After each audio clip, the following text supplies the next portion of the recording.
Salut tout le monde, bienvenue sur Mama Dream. Aujourd'hui j'avais envie de vous parler des séances de préparation à l'accouchement. Vous le savez, ça y est, j'ai débuté mon 6e mois et j'ai commencé également la préparation à l'accouchement. Il faut savoir que cette préparation n'est pas obligatoire mais fortement conseillée, surtout pour un premier bébé, une première grossesse. C'est remboursé par la CPAM en France, donc autant en profiter. Je trouve aussi que c'est une façon d'aborder la grossesse et de la préparer au niveau du jour J. Voilà, au niveau du jour J de la naissance, je trouve que c'est vraiment important. Et ça aide aussi pour les femmes enceintes un peu trop pressées comme moi à faire passer la grossesse avec un peu plus de rendez-vous, un petit peu plus de choses autour de bébé.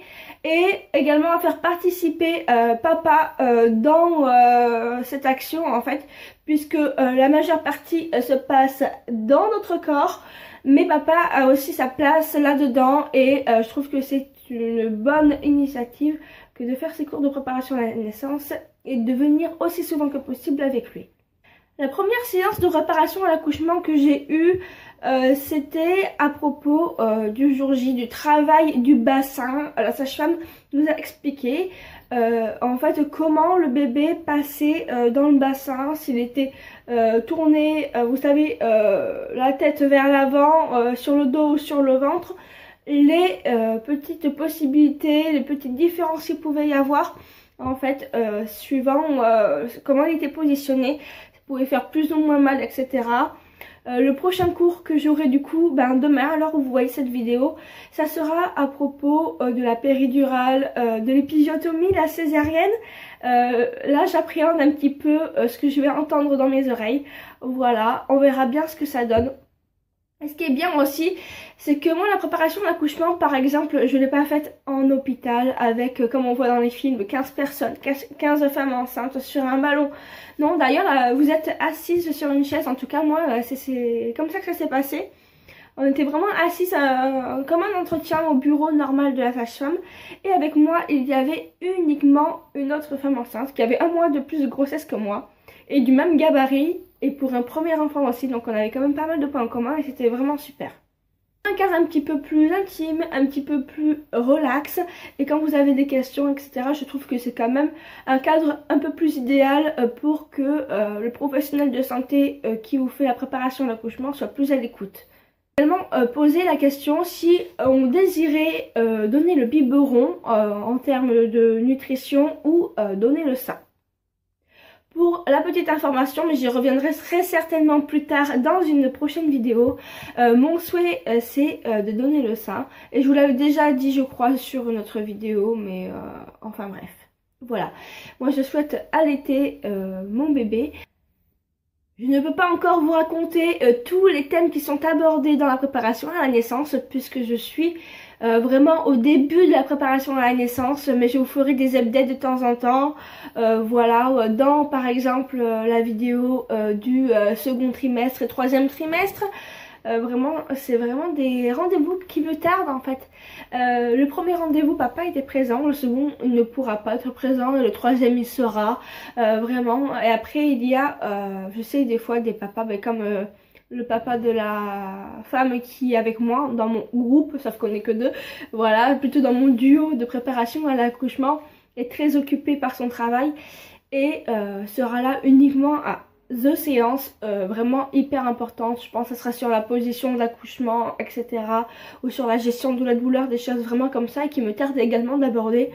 Et moi j'ai commencé un petit peu plus tôt la préparation à l'accouchement parce que ça dépend aussi des plannings de sage-femme. C'est vrai que j'entends et je vois un petit peu plus partout que les femmes enceintes se préparent à l'accouchement qu'à partir du 7e mois, voire 8 mois, mais sauf qu'il en faut 7, donc il faut carburer.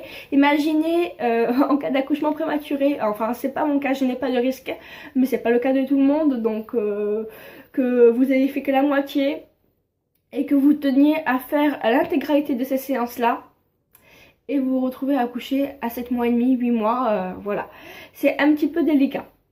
Vous aussi vous avez déjà commencé cette préparation, n'hésitez pas à me faire part de vos expériences dans les commentaires. Pour ma part c'est une séance donc en sage-femme comme je vous l'ai déjà dit et avec de la sophrologie. Il existe aussi d'autres types de préparation à l'accouchement. Il y a la classique dite, voilà, qui est en hôpital, ou voilà, vraiment classique de chez classique, je peux pas trop vous en parler. En tout cas, je pense que moi c'est un mélange de classique et de sophrologie. Parce que pour l'instant on n'a pas abordé vraiment la respiration, etc. Mais en tout cas c'est vraiment très intéressant, on apprend plein de choses, vraiment c'est hyper intéressant. Et en plus de ça, papa a tout retenu donc c'est tant mieux.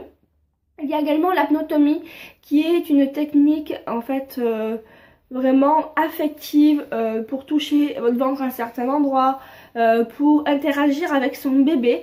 C'est une technique également qui me faisait de l'œil, mais pour des raisons pratiques en fait j'ai choisi de garder la même sage-femme qui avait fait mon suivi médical jusqu'à présent.